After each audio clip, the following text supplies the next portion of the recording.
Welcome to Branching Out, Growing Together, the podcast that brings you inspiring stories from people ready to take bold steps, grow new opportunities, and transform their land or careers into something extraordinary. Hosted by Melanie Jones, each episode features farmers, entrepreneurs, and visionaries sharing their journeys of discovery and growth. Whether you're dreaming of starting your own farm or looking for new ways to cultivate success, you're in the right place. It's time to branch out and grow together. Today's guest is someone who really understands the value of land, not just in terms of dollars, but in terms of purpose, legacy, and potential. Dave Skinner with Whitetail Properties joins me to talk about what he's seeing across the country when it comes to land ownership and why people are more interested than ever before in rural properties. We get into some great ideas about how to bring real value to your land, like planting chestnut trees, of course, or designing food plots that incorporate trees as long-term assets. So whether you're a new landowner or just dreaming about it, Dave offers practical advice and a fresh perspective on how to grow something meaningful. And just a side note, we have a couple of mess ups in this recording, but you know what? We live in rural communities and sometimes our internet freezes and things like that. So bear with us as we continue to get better on every single episode. Well, hello, Dave Skinner. Thank you so much for taking time out of your busy schedule to join me today on the podcast. Yes, ma'am. I really appreciate you having me on. We've been trying for a long time to have you join, and the more that I've learned about the distinctive approach that Whitetail Properties has, the more I know that there's a segment of our listeners that are absolutely going to love this conversation. And I think a good place to start is just how did you get from your past to where you are now with Whitetail Properties? Well, I got a late start in life as a hunter and got really passionate about that as a young adult to the point to where it become, oh my goodness. I'm so sorry. Okay. This is a live show.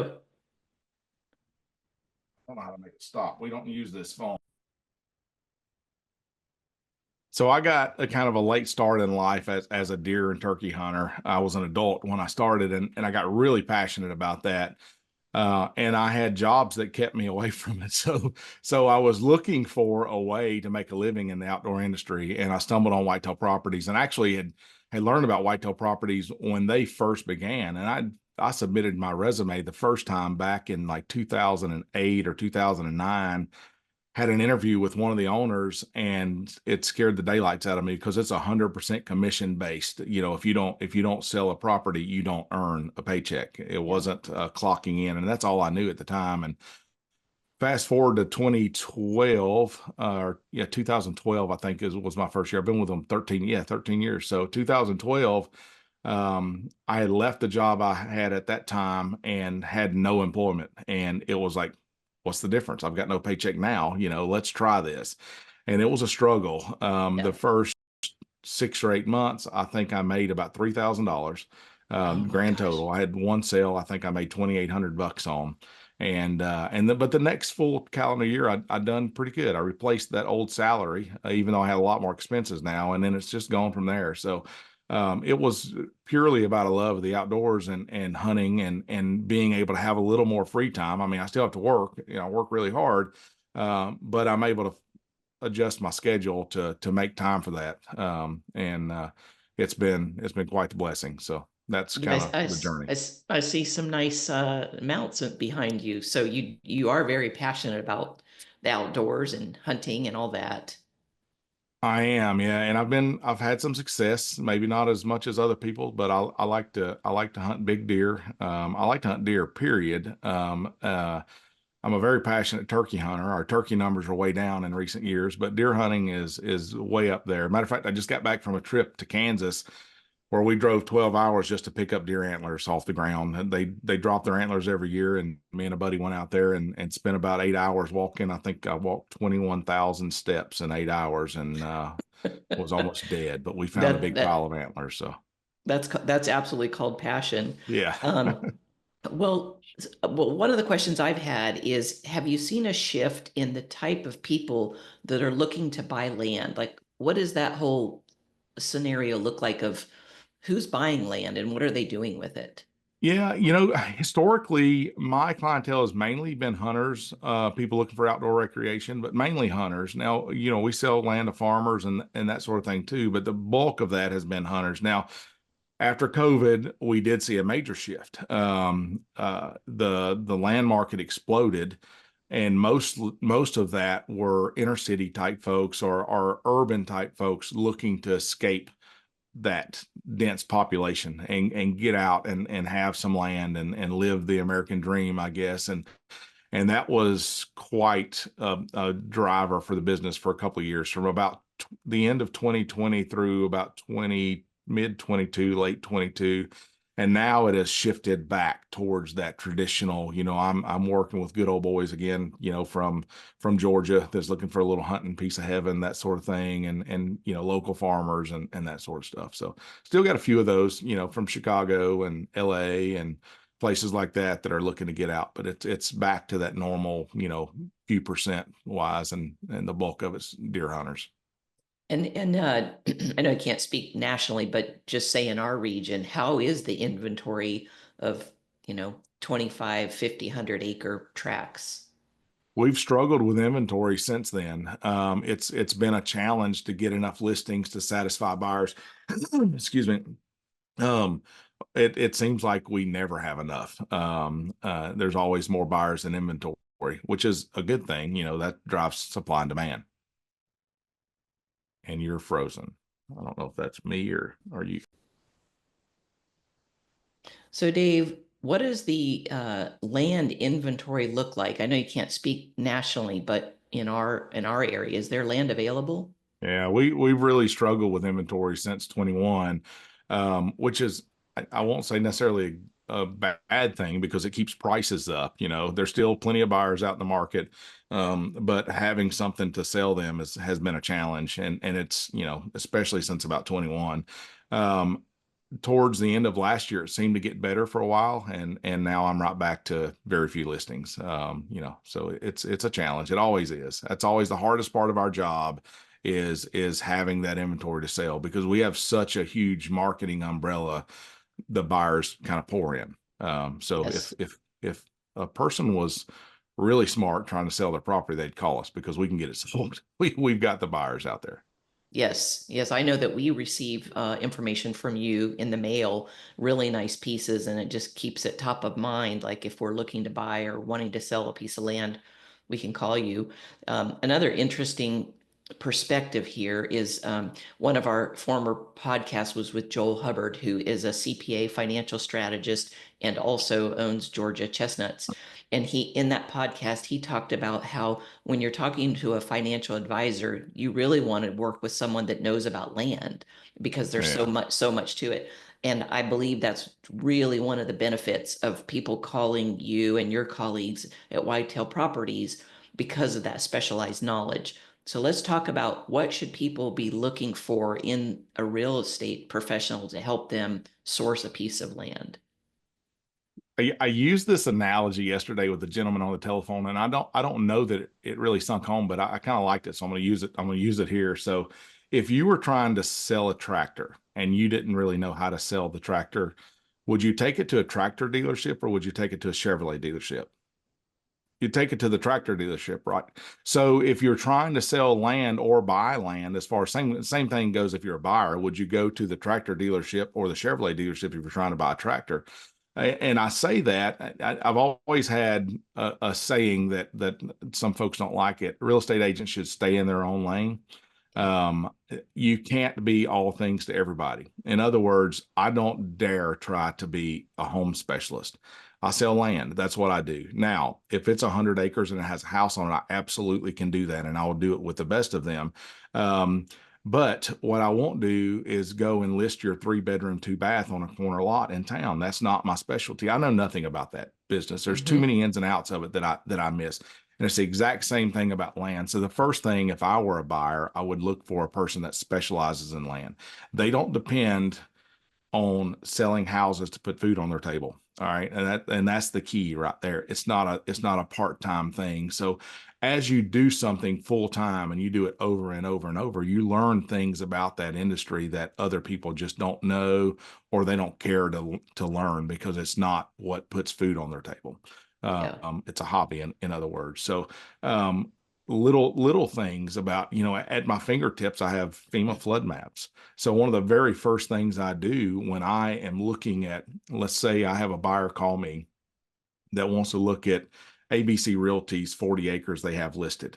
Well, typically I'm going to look at that listing and there's going to be one or two photos. There will be no maps. There might be an address. So then I have to find a map, I have to create a map for that buyer. And at my fingertips, I can say, yeah, that's a no-go because it's in a 100-year FEMA floodplain. I mean, I can tell that quickly. So those are very important things. And you mess around and you go with the wrong real estate agent and they have no idea, oh, you can't build in a floodplain, or, oh, your flood insurance is going to be so expensive, you don't want to build in a floodplain. So little things like that. So I just, again, if I'm looking to buy a tractor, I'm going to go to the tractor dealer. Same thing with land. I'm going to go to the land dealer, the guy that does that day in and day What out. if you didn't have to grow your chestnut business alone? At United Chestnuts, we believe growers are stronger together. That's why we're launching something brand new, the United Chestnuts Partnership Program. It's a national platform designed for chestnut growers who want to save time, reach more people, and build their brand without starting from scratch. From marketing and media to mentorship and merchandise, we're here to help you grow together. Yeah, that is fantastic answer. Um, when you're talking to a prospective buyer of land, are you asking them, like, what is your strategy for the land? Do you talk about those kind of things? A lot of times I get a buyer call me and they just want to own land. They have no idea where, they don't know how much, they don't have even an idea of budget. So obviously the first thing I want to know is, what's the use of the land? Well, I just want land. Okay. That's like saying I want a dog. There's so many different types of dogs. Let's get some specifics here. Do you want, farmland? What are you going to do with it? Are you just going to own it as an investment? Because that's important as well. You don't want to go buy, if you're buying land as an investment, a long-term hold, you don't necessarily want to go buy a piece of ground that's been clear cut and just left to regrow. You want to buy something that's got a good quality stand of timber on it for that future investment. Same thing if you're wanting to grow chestnuts. You've got to know the soil types that those chestnuts prefer, and I don't know everything about them, but I do know for a fact they don't like wet feet. I've heard that time and time again. So you don't want that really high, fertile, high quality bottom ground that's most suited for growing corn and soybeans. You Yeah. want those more elevated type ground, with drier soils and well drained soils and maybe southern exposures and things like that. So there's a lot to look into. So you really got to know what your use of that land is. If it's just hunting, now you're talking my language, and I can kind of talk the talk and walk with all aspects, but the hunting stuff, I can really point a guy in the right direction. Whether it's for hunting, farming, a future orchard, or just a quiet place to call your own, Dave Skinner with Whitetail Properties is someone you need to know. Dave works with buyers and sellers all over the country, helping people find the perfect piece of ground that fits their goals and their lifestyle. He knows how to spot potential, whether it's creating long-term value through food plots and tree plantings, or building a legacy that'll serve your family for generations. And the best part? He's not just about the sale. Dave's in it for the relationship, offering honest advice and expert insight every step of the way. If land ownership is on your radar, reach out to Dave Skinner at Whitetail Properties. He'll help you find the right piece and make a plan to grow something great. You can reach him at dave.skinner@whitetailproperties.com. So, Dave, I have another question. I know that here at EBB Farms, we help a lot of hunters that are looking to put chestnut trees on their hunting properties because chestnuts are fantastic for attracting wildlife. And oftentimes, once they do the research and get some trees going, they realize that there's an opportunity also to make money from having a larger orchard and revenue of selling chestnuts down the line. And I know that you've got some ideas about helping your clients understand different ways to make money. Chestnuts is one great example, but I think, most of us are saving up our money to buy our dream of a piece of land and to have ideas to make money from it. I mean, that's coming from the professionals like you and me. So what are some of the things that you help your clients to investigate about bringing value to the land?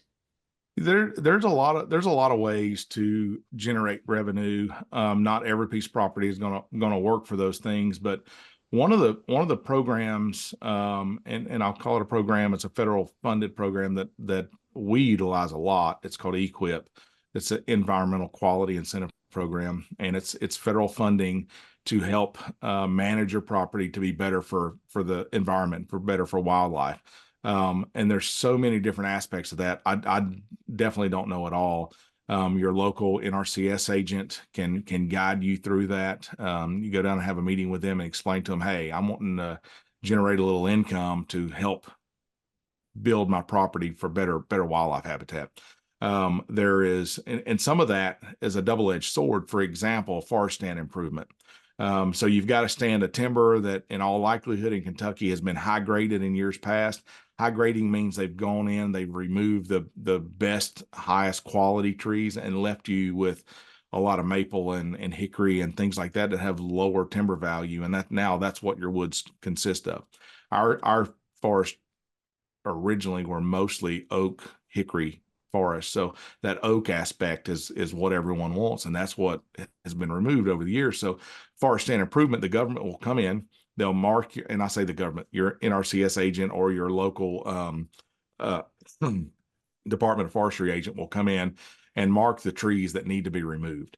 And it's probably going to be a high count of maple and things like that. There's different ways of removing it. You can do a commercial timber harvest, or you can go in and just kill out those specific trees. And what that does is it allows that better quality timber to grow faster and better. You know, it's not, there's less competition for sunlight and moisture and food. So it provides really good wildlife habitat because now you've opened up the canopy and allowed sunlight through to the forest floor. So you're getting better habitat, so better hunting. You're getting better quality timber down the road, and the government is paying you to do this. All right. Yes. Eventually your timber harvest is going to be more valuable as well. So that's a great program. Another one is pollinator plantings. So those pollinator plantings, they'll pay you. Let's say you have a field that's not being utilized for anything else, and you're having to go in there and pay to maintain that because it's not free to mow and that sort of stuff. So they'll pay you to convert that field into pollinators, and pollinators are basically wildflowers. And those wildflowers are beneficial to bees and butterflies and things like that we depend on to pollinate the plants that we eat. So it's a very vital thing. They also produce honey. So there's lots of little offshoots you can get here. So you plant the pollinators. Now you've got all of these insects that are pollinating. Well, you can maybe have a little honey business on the side. You know, that's big business. There's good Yeah, it money is. involved in honey. So not saying that the pollinators are required to do the honey, and I don't know anything about honey, but it definitely would benefit honey production if you had all these pollinators. And they pay you to convert that. So now you're saving money on managing that field because you're not having to manage it in the same way or as often. You're getting a little money to do it. You can maybe start a little side hustle with the honey business. So all kinds of things like that through EQIP. Even there's some erosion control they can help with, you know, things that you're going to have to do to manage your property that the government can help fund. And it's usually very short-term contracts. The pollinator, I think, is like a 5-year contract. The TSI or the forest stand improvement is only a 1-year contract, I believe. So you only have to, you complete the project and then leave it like that for 1 year. So if something changes, you can, and you sell the property or whatever, you know, that you're not tied to that. It's not like a wetlands reserve program. And I don't want to get too far off in the weeds, but that's a lifetime commitment to that program. It's a really big payout on the front end, but it's a lifetime commitment on the back end. So those are a few ways that you can generate a little income that may help with the improvement of the property, which also drives the value of the property up. I call it forced appreciation. It's kind of like buying a house that's distressed and coming in, putting new flooring and painting and a new roof on it. And it's the same thing with land. You can force that appreciation and make it worth more money. Also, one of the things I really like, and I run into this a lot with hunting properties. Gentleman buys 100 acres. He's from Georgia. It's got a little cabin on it. He's up here on the weekends a few times a year. He comes up for a couple of weeks during deer season. He's paying a utility bill. He's paying taxes. He's paying insurance all year long on that little cabin, and it's just sitting there vacant. Why not turn that into a vacation rental? You can rent that out 9 months out of the year. You're probably not going to rent it out 100 nights a year, but 20 nights a year would cover your utilities, would cover your insurance, would cover your taxes. And that's money you're not having to come out of pocket with. All of this time waiting on your chestnut trees to start producing that income or whatever the primary goal is. So I'm looking at ways not necessarily to pay for the property, but ways to reduce the carrying cost of the property. That's always been my goal. And the reason I say that is you probably shouldn't buy land if you can't afford to own it. All right. That's a key right there. You need to be able to afford to own it. But I'm not saying you can't help yourself with some of these things. And that's been my goal, is how can I reduce that carrying cost, reduce how much I'm paying the bank? How much of my money is going to interest? Can I cover the interest payment through these little side hustles so that I'm not having to give them so much of my money every month or once a year? I usually do annual payments through the bank. That way I can collect this money through the year and then just make one big payment. But lots of little things to do. One example that we've done on our property on the Cumberland River is we've leased our mooring rights to the neighboring rock quarry. Well, not everyone has a rock quarry next door or river frontage, but you've got to look at that specific property and pull out those key features that would allow you to capitalize on them. And that was one for us. And not only do we get paid for our mooring rights, but we also threw in, hey, we want X amount of rock every year. Every year we want delivered to our doorstep and spread X amount of rock. And it's a significant amount of rock. We've got almost 1,000 acres over there. So in 10 years, we're going to have one heck of a infrastructure of gravel roads, which most properties don't have. You go on 1,000 acres and you're ATVing it most of the way. Where our goal is to eventually have all these roads that cost us nothing to put in. Again, we just forced appreciation on our property. That adds value. If a guy can drive his family around in a pickup truck or be able to get from one end to the other and not worry about getting stuck because he's got good roads, that absolutely adds significant value. So you got to get creative, and every property is going to be different. Not every property is going to be suitable for one type of income versus the other. Yes, that's great. I always like to show my wedding ring. It doesn't have very many rocks on it, but I have a whole bunch of gravel There you go. throughout all of our roads and such. Another thing that I think is interesting in that is this idea of farmcations, where people that in the cities are wanting to get out. So you think about a deer hunter that puts that property, he mostly wants to be here in the fall or winter, and so it's available to get people out into the countryside. Didn't you create one on one of your properties? Yeah, so I've got a little small property not far from you guys that I purchased that had a cabin on it. And I've gone in and made it kind of swanky, I guess is the word. It looks really nice inside, and it's got a little pond out there.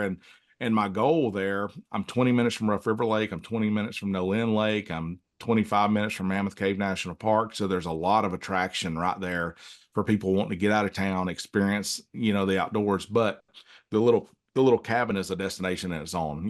It's a really neat little place. I've got high-speed internet there. Kids can play video games. They can go fishing in the pond. There'll be a fire pit outside, a gazebo, that sort of thing. So there'll be some trails, go down to the creek and splash in the creek and that sort of stuff. So it gives someone a really cheap vacation close to some nice attractions. So Yes. And they can again, come. not going to be suitable for every property. You've got to have some sort of structure there. And that actually, I say that glamping is a big thing. And I'm not sure if you're familiar with that term, but it's a combination of glamorous glamorous camping.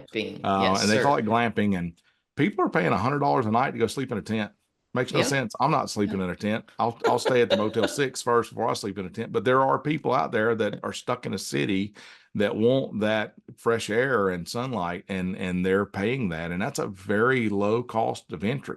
If you own a little piece of property and or a big piece of property, as far as that goes, they're building these little deck platforms and putting canvas wall tents on them with a queen size bed and a wood heater and an outdoor kind of a outhouse type toilet and maybe an outdoor solar powered shower. Is very, very rudimentary, and people are paying good money to go visit these things Yeah, and I get think I eat up with think ticks. Uh, I think it's a good idea too to like get to know your neighbors. So we're pretty close in proximity. Well, we want people to come and visit the chestnut farm and learn about chestnut farming. Where are they going to stay? Hey, I know you, and so I can make that recommendation and on and on and on. So I think that's also the folks that have the privilege to live in the more rural communities connect together and help city folks come out and experience it, and they'll fall in love with it and help us. But I want to switch subjects real quick because this is interesting, I think. So I did a podcast and a presentation the other day, and we were looking at what the consumption of chestnuts is in Europe compared to what it could be in the United States if we can get people educated about this great food product from our past. And we would need 200,000 acres in chestnuts in America to match that consumption in Europe, and we have 4,500 acres right now. So Wow. think of the growth, and that's why people need to know who Dave is. Where can I make this dream come true? And so then to follow on that, I just did a quick search to say what is the average return on investment of a typical portfolio over a 15-year period, and that's 9.8% interest. Okay, and if you look at just a quick Google search, but for land, it's 7.2% return on investment over 15 years. But if you factor in what could happen if you planted chestnuts and we can get that product sold to the consumer, we're looking at an additional $5,000 to $10,000 per acre as these trees start to mature. And this doesn't really take all that long for that to happen. And so what is your feeling like just on the investment strategy of buying land, especially longer term, not just to kind of flip it? Yeah, I like to ask the question, and I say ask the question. I get zero enjoyment from owning a portfolio of stocks and bonds. None. I can't take my kids out there to ride ATVs. I can't take my grandson out there to go fishing. Me and the wife can't go on a hand holding stroll through the woods. You know what I mean? Like Yeah, for that sure. just doesn't exist. So that personal enjoyment is more than worth that couple of extra percent to me. And I would question those numbers anyway. And maybe it's just a regional thing, but it's been my experience that real estate comes pretty close to doubling about every 10 years. Yep. Now there's expense to owning real estate, so maybe that kind of washes the number down a little bit. But if I would have spent $1 million on land in Kentucky 10 years ago, I would be worth well more than $2 million today, because Yes. everything in Kentucky has more than doubled in the last 10 years. Really, in the last 5 years, it's doubled. When I first started, I tell this story a lot. When the very first property I ever sold in Kentucky was that one I made like $2,800 on. It was $895 an acre. I could Oh, get $4,000 an acre for that land today. I yep. absolutely could. A matter of fact, I Hmm. called him recently and asked him, did he want to sell it? And he just laughed at me. So he has no interest in selling. Him and his son have both killed the biggest deer of their lives on that property, and it's easily worth $4,000 an acre today. And less than 13 years ago, let's call it 12 years ago, roughly, he paid $895 an acre. I Yeah. don't know. Go What ahead. what if he had 10 acres of chestnut trees that were producing revenue? Does Absolutely. does does And does it's that hard. increase that value? Well, when you look at just the income, at $5,000 an acre, Yep. let's look at it this way. Um, an acre of the best, and obviously you're not going to buy just 1 acre, but let's say 50 acres of the best corn and soybean ground in the state of Kentucky. Let's talk South Logan County. All right. That ground currently is selling for 15,000 an acre. I don't know exactly what the income is on there. I guess I could do the math quickly based on corn numbers, that sort of thing. But that stuff sells for 15,000 an acre. If I owned that land and I was leasing it to the farmer, I would only make about 300 an acre on that. All right, that would be my share of that crop. And Yeah. those are usually, so I'm guessing that farmer might make $1,000 an acre. Again, I'd have to really crunch the numbers. I'm going Right, off right. of just Mm-hmm. guessing here, but let's say he's making $1,000 an acre. So that's a grand total of maybe 1,300 an acre being produced by that. And that ground sells for 15,000 an acre. So Everyone multiply can that times three, yeah, use your for the chestnut. Are you saying that an acre of chestnut ground in 10 years, 12 years that's producing that, it could be worth 45,000 an acre? Now that's kind of crazy to think that. I don't think it would actually hit those numbers, but I don't know why that 100-acre chestnut plantation that's producing $3,000 an acre in income couldn't be worth $15,000, $20,000 an acre, yeah. because those are hard numbers. You're going to be able to pull out your books and show the prospective buyer, hey, look what we're doing here. And this Yes. is our expenses. This is our income. We're making a bundle of money.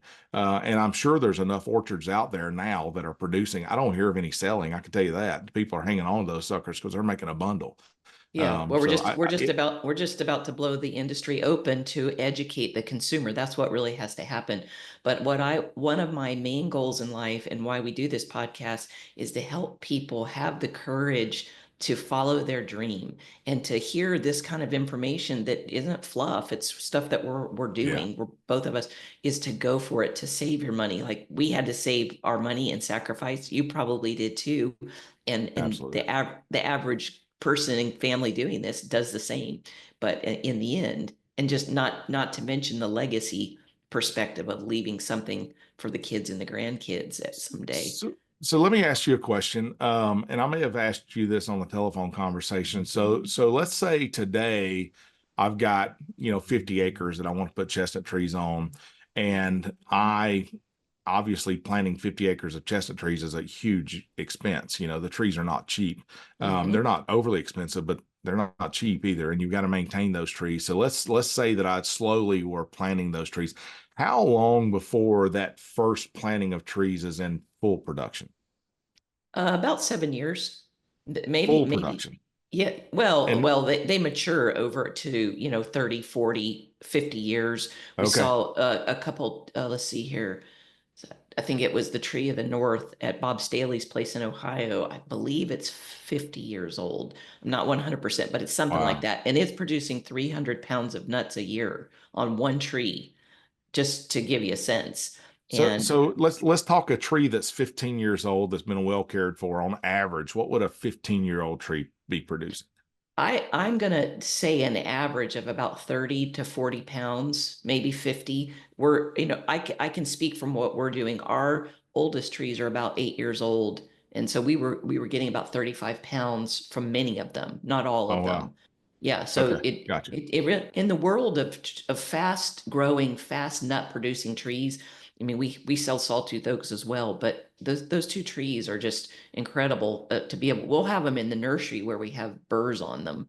I've So seen that myself. Yeah. yeah, Yep. yeah, Sure have. yeah, Yeah. you know about that. Yep. But anyway, so it's an exciting time to buy land, to be looking at land, to be thinking about different ways you can make money from your land, because that really is quite important. The tax write-offs, I mean, when we first bought our first property in Kentucky, we lived in Atlanta. So all of those tax write-offs of driving back and forth and staying here and feeding yourself, if you're building something, that's a tax write-off. Absolutely.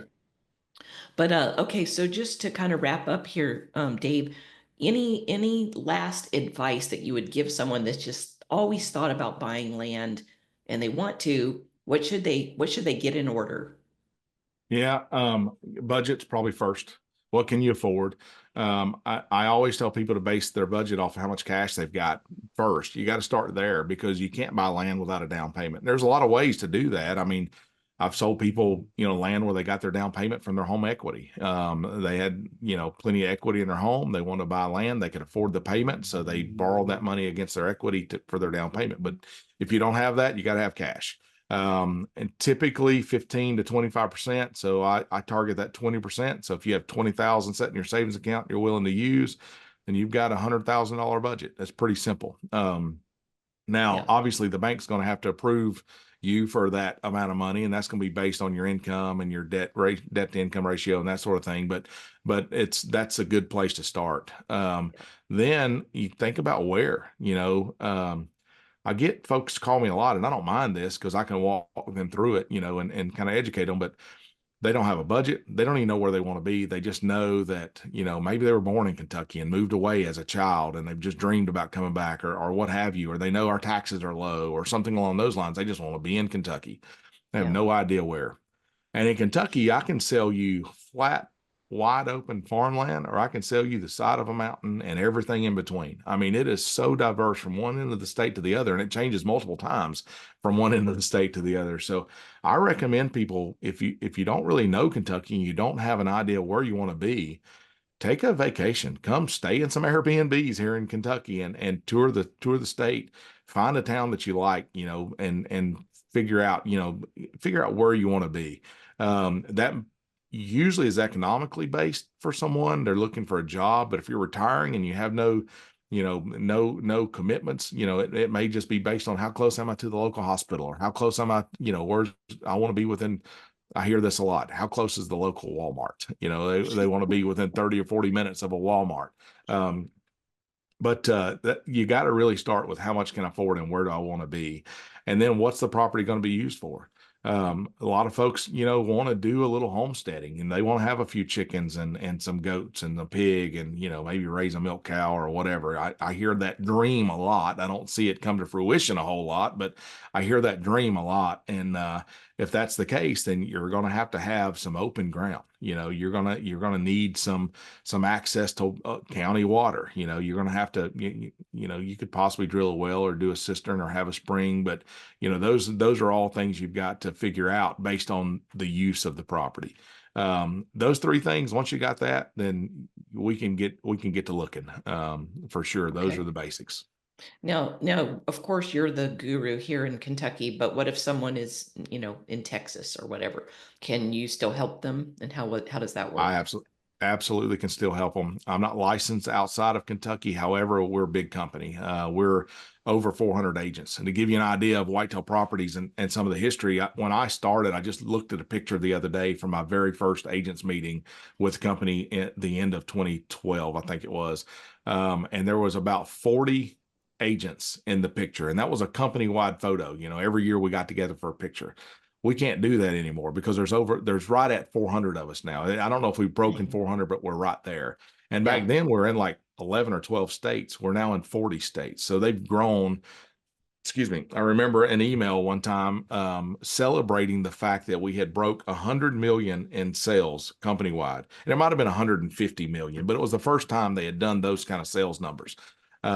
We just went over 3.1 billion last year. It's the growth of the company is amazing, and we are so much different than every other real estate company out there. When you, and I won't name any names, but XYZ national brand real estate company, well, that is a local company, and they license the use of that name from some big umbrella. Well, Whitetail Properties is Whitetail Properties is Whitetail Properties. We all work for the same company. There's no licensing, there's no franchising, there's nothing. When I got hired by Whitetail Properties. Every agent is hired by the same hiring people, or the hiring group, same HR folks, and it's the same rigorous process. It's a resume and multiple interviews. They don't hire just anybody. They're very selective on who they hire. So we've got this wide ranging, and everyone's an outdoorsman. They don't hire tree huggers, I guess I would say, whatever you want to refer to it. We're all kind of cut from the same cloth. We're all passionate about the outdoors. We're all passionate about land. The vast majority of us are landowners in some way or another. So we're just like our clients, in other words. And the great news is we're one big team. While there's 400 of us, we all play for the same team. None of us compete within the company.